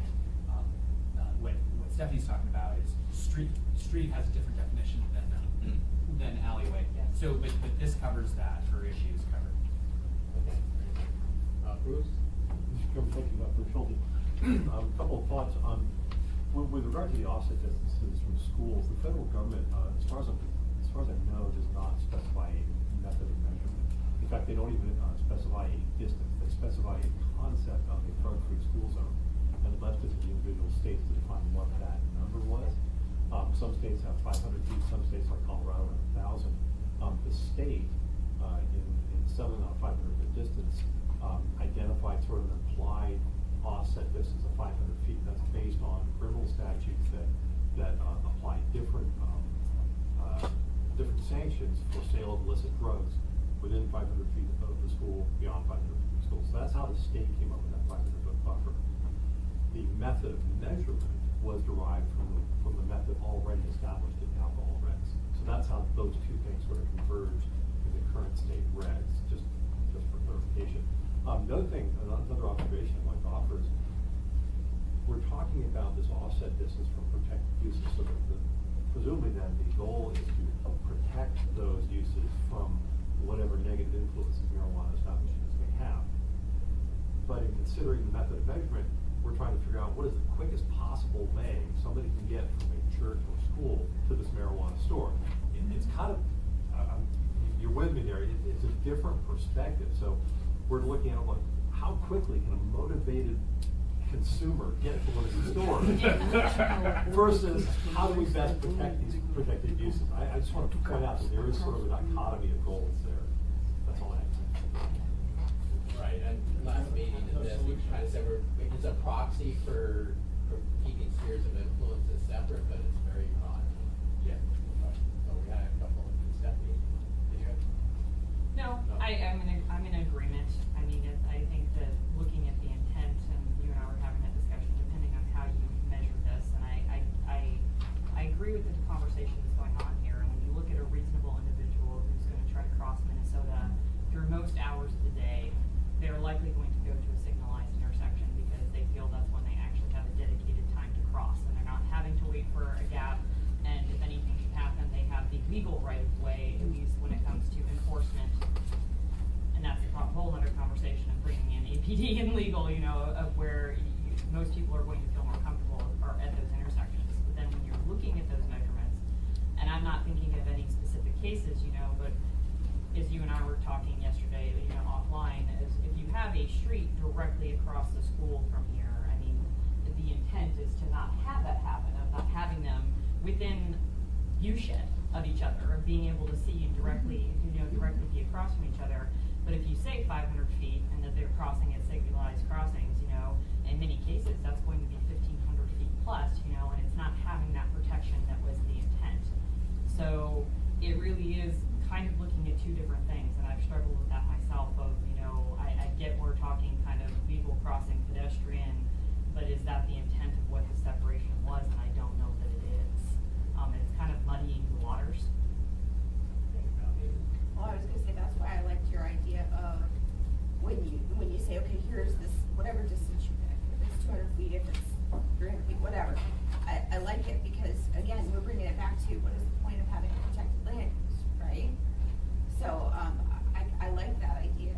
I just, I still want the answer from legal though about separating out protected land uses, because to me, it seems like it defeats the purpose. Why call things protected land uses if we're not gonna treat them like protected land uses? So possibly just use that system, but for all the protected land uses. Okay. So at the time when we first started talking about this, I didn't have the statute in front of me, and I see the edited statute now. I guess it's not statute, it's an AIM. So with the two-tiered system built in here with the schools and child care centers, and it does, and they do require the marked crosswalks there with the major arterial. So I like the current version of this AIM. And if you want to add an additional layer of protection, like the 200 or even 500 feet from schools particular, as the crow flies, that wouldn't bother me because, well, none of these retailers yet have been reckless enough to try to go 500 feet from the school. And I think that everybody, I mean, I don't think anyone is, well, somebody might try, but I think they're going to be, if you put a marijuana facility directly across from West High School or from any high school, you are going to have many more problems than just the assembly. And that's not really what we're talking about here. So I like the current version of the AIM. I'd be willing to put in, you know, what you're talking about, the spheres of influence from schools. Now, where I think I disagree with Amy is about the differentiating between some of the land uses, because I think there are some distinctions here. Schools are large, noticeable community centers, where some of our other protected land uses are smaller and scattered and much more difficult to even know are there. And so, if we try to do the as a crow flies in the sort of center of Anchorage of some of the other protected land uses, we would end up with, I think, it would be too restrictive. So, again, I like the AIM, and I like the idea of the spheres around the schools and childcare centers if it's required by the state. There might be an opportunity for a compromise, but I still think we need the legal question answered. But I don't know who was helping us draft amendments for that. Well, yeah, Erica's back on Monday, and she drafted this maybe in coordination with Patrick. I'm just sort of sitting in and. You can help relay. Who is the best person for me to look at right now to help relay to Erica what we're talking about? Send it to me, it's about me. Okay, so, I was gonna well, say, and so you can see, I've been working with Erica. perfect. So somebody better, Amanda, I'm looking at you. If you can, because I'm just taking it right off my plate. Yeah. I personally think, hearing what Forrest is saying, waiting for the legal opinion, there might be a negotiated solution here in that if we can look at spheres of influence specifically relating to children, is that fair to say? I would say to state Childcare, law. I was gonna say. I'm saying the state, if you wanna know, state law says the 500 feet where this talks about, cause they say they will not issue it. The Okay. 500 feet is school ground, recreational use center, a building in which religious services are regularly conducted, or a correctional facility. Okay, so Those are state the law. four, they So specifically. childcare center, you can there? No, it says a recreational or youth center, not Right. child care center. Yeah, I might go with the children, I would state law. Okay, so let's add children in there, because Forrest is amenable to that. But let's see if we can develop some sort of language that would in fact protect those protected land uses that we all concur are the basics. Well, so the example we really have before us is a tennis court across the street of Minnesota, and That wouldn't fall in a rec that center. wouldn't though. fall, it doesn't No. fall in rec center? No. But I'm fine with The it. rec center would like be the Boys and Girls Club in Mountain View or something. So that, but we still are having to wait for the legal opinion to decide if we can separate out protected land uses. That, I mean, I'm just one member of the committee, but I think that's at least a productive step forward, versus just saying no solution or no. I think it's, does that make sense, better? Yeah, we can, make sure we're working with all the parties Yeah, well, involved. it's Patrick's ordinance too, but it's an amendment that I would be willing to consider, offering, so, but we just need help drafting it. We'll make a list and recap before we close here, so I think you got 10 minutes. Can we append something that says I never have to come to the meeting again? No, we cannot. No. Mark Crosswalk. Yeah, just to throw another dimension into the work, what happens if a marijuana facility is at first, and then something wants? Their grandfather, we already talked about that, it's grandfather. So then. That whoever moves in, they move in knowing their neighbor is within X amount of feet of them and they're marijuana. Probably have a brown gun across the street. Yeah, that was discussed and decided when we first got the law. Because you can drive a church in any Sorry, strip I know it's mall. going crazy. Acceptable strip mall. That is within state law as well. That is defined within state law. No way. Okay, has legal working on this, who's the button in legal? I sent everything through Mr. Paulson. Okay, what's Falsey's timeframe to get back to us on this? I just pinged him again to get that. I don't know. Would you stress the need to get the answer back so we can go forward with this? Thank you. You bet. Okay, Ryan, you have a comment? Saw your hand. Yes, thank you, Mr. Chairman. The tennis courts that we had measured to, we're defining as an athletic field, but we do not have a definition in Title 21 for athletic field. And normally when you put the term field on something, it implies the presence of turf grass or something of the sort. So if you were to define it as athletic court, but then we've also got different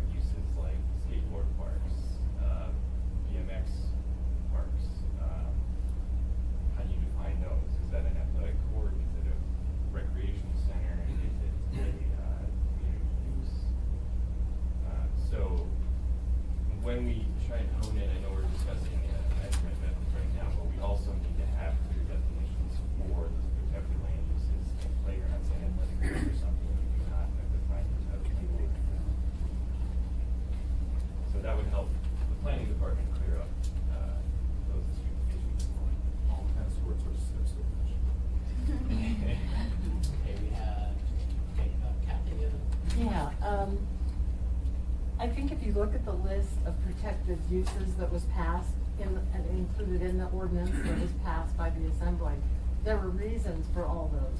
And Trinity Community Council definitely wanted dedicated parklands to remain in there. We supported that, and we were very disappointed that that got yanked. And it only went to, it was diminished to playgrounds.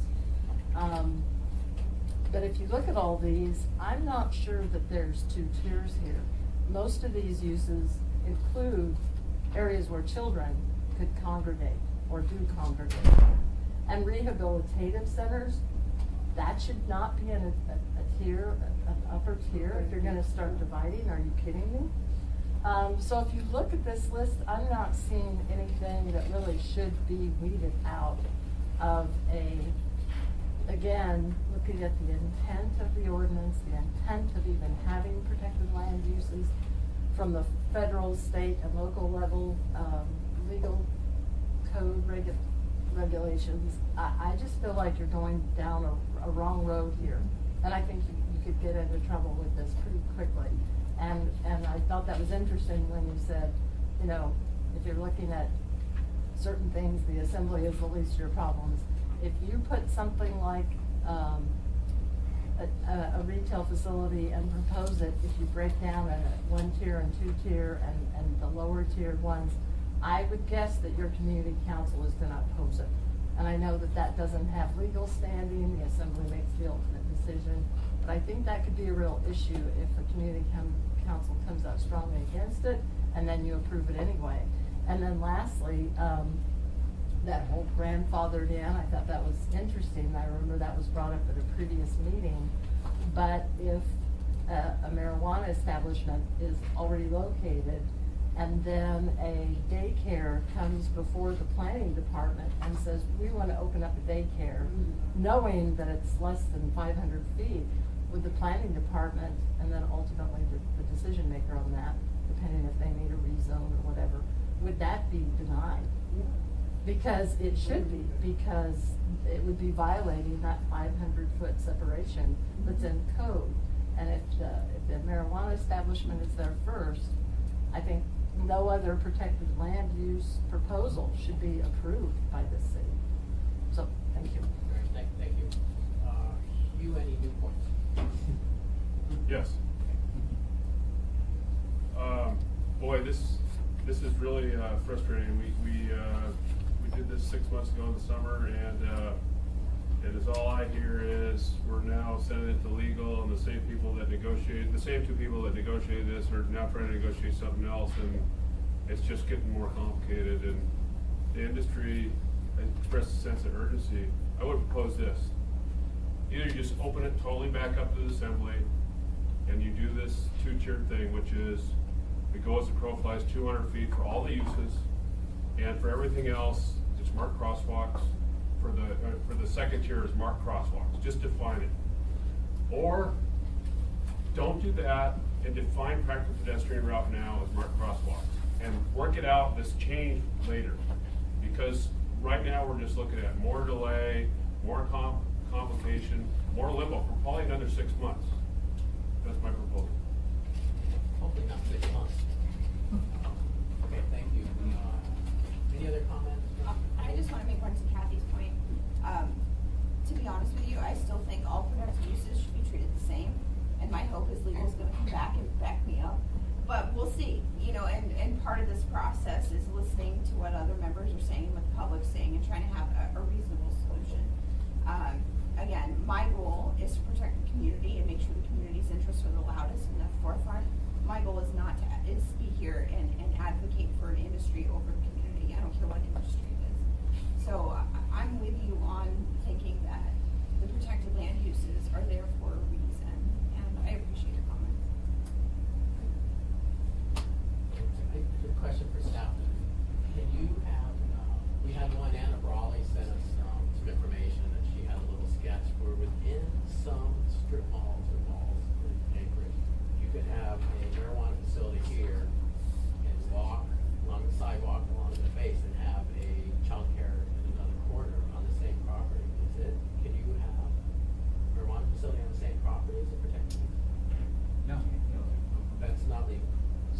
could be a mall with 20 different uses. Remember, it's from the front door of the marijuana business to the property line of protected land use, so anything on the same property would automatically be excluded.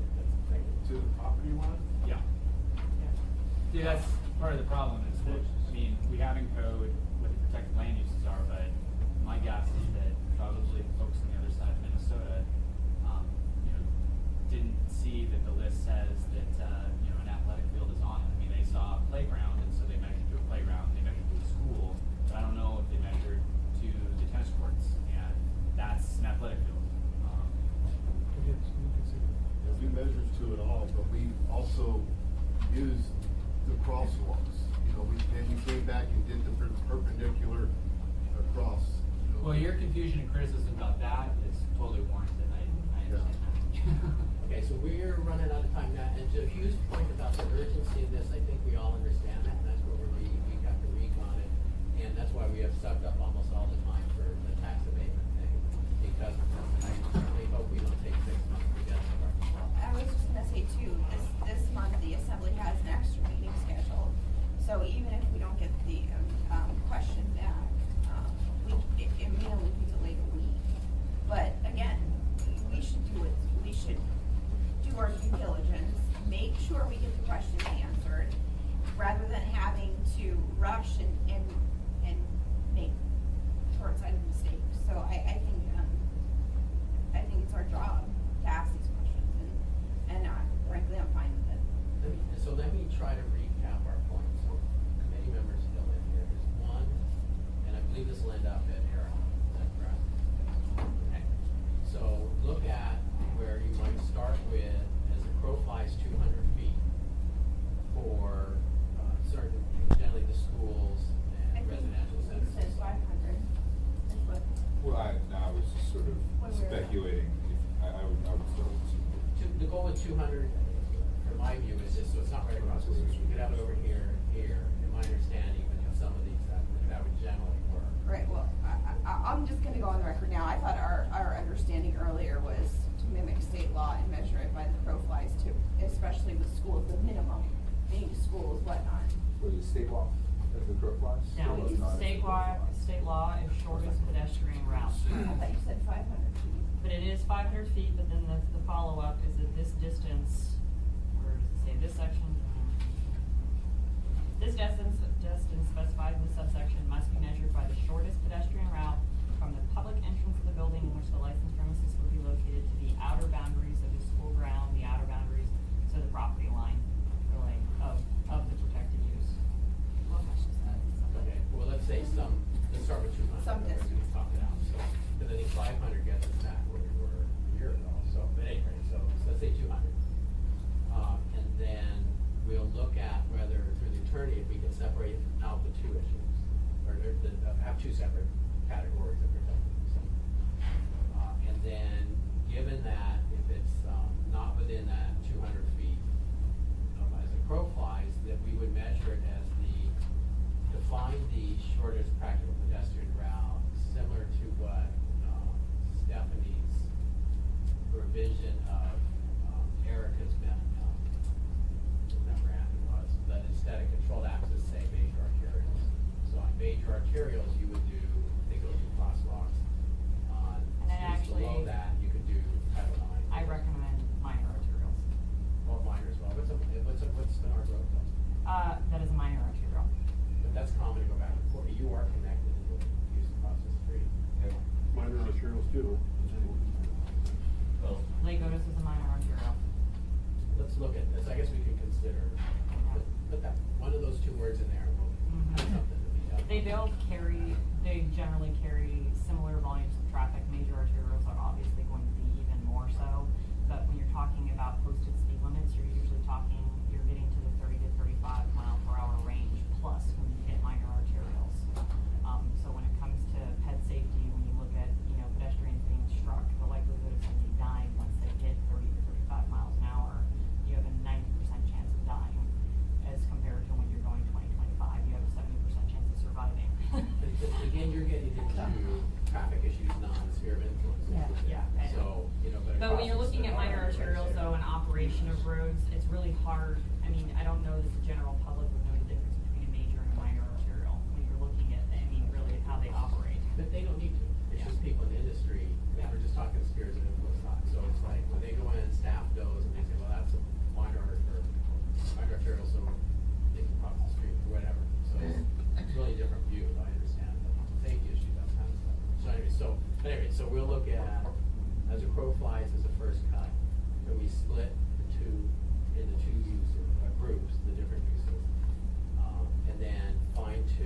definitely recommending, instead of controlled access, change that to, let's start with major arterials, so we can continue that discussion. And were there other, I guess, define, if we can, playground and athletic fields a little better? Were there other points? That part though will have to be in a different ordinance. I think that we should probably get, if that's an issue. we should Just define the tennis courts. That's it, it's gonna be totally different ordinance for that one. Right, but let's get started on that. Is there anything else then? Could you set a timeline? Like a deadline? That'd be cool. Soon? Well, That sounds kind of squishy. we're in budget, it is squishy, we're in budget season right now too. I think we could have this on the next meeting for this committee. We'll shoot for that. Oh, do you mean this particular ordinance, or do you mean the, I thought you were referring to, the defining playgrounds and So stuff? we might wait on that, I mean, but soon. Cause that'll probably still have to go through the detail. That, and just a definition, I'm not sure. Anyways, unless we waive it. Okay, so I think these questions, Erica will be back when, Chris? Monday. Eric will be back Monday, he can get Bill Falls, he's sick Mondays, so, I think Patrick, is this out before the assembly on Tuesday? Hasn't been introduced. Hasn't been introduced, oh, I don't see any reason that if, as long as we get our answers from the administration. Well, I think we're gonna work collectively for next week. Next week, okay. So bring this back to the committee next week, hopefully have something introduced at the 25th, I suppose. Well, it's an AIM, so it doesn't require a Yeah, public hearing, you yeah. can approve that day. Oh, okay. Nice. Okay, good. Okay, so done with that. Now we have about 5 minutes to talk about tax abatement. What do you want to do with that? Mr. Chairman, I gave some thought to this, and did read through your comments. I had a quick question for Mr. Schutte, which was, Mr. Wellington has proposed adding redevelopment to reconstruction. Does that pose a significant issue from your perspective? To the chair, it is a challenge in that the way that building valuations are done on a remodel, what this will be classified as versus a new construction, are different valuations. So the mathematics of your proposed tax abatement may not work the same way. And I don't have any with me, but I'd asked to get some sample redevelopment projects so we could look at when a permit request comes into the permit center for a project like that, what are the values associated with those permits? So you could see, for example, even though a major renovation may be a $300,000 renovation or redevelopment, from a permit value standpoint, that won't be reflected. So what I think I heard from that is, it would be more difficult to hit the number in order to achieve the abatement on a remodel redevelopment. That's correct. With that, Mr. Chairman, I have no issue with adding redevelopment, remodel, either word, to the proposed ordinance. Other than that, and adding an engineer's estimate for facilities outside of the building safety district, so that Mr. Bosky's constituency can also take advantage of this. I prefer not to make any further changes if somebody else has good ideas about how to achieve tax abatement incentives, that we do that in a separate ordinance. So those are the two changes that I think would be best to make based on the feedback I've received thus far. That's all I have. Any other comments? Did you see, I slaughtered this thing with a lot of red. I mean, some of them were big, some of the things were not. Some of us can. Sorry, Pat, I got distracted there for a second. Did you also speak to his point about changing the word aging to dangerous to decrepit or something along those lines? Because I think Doesn't matter. super fun. Don't care. You didn't find any joy in my requirement you had that you could have less, how would you? I didn't speak to that, and I'm not sure I would support that actually, because I could see some really lousy fourplexes in my district being replaced with duplexes, and that would be a positive. So I respect the need for workforce housing.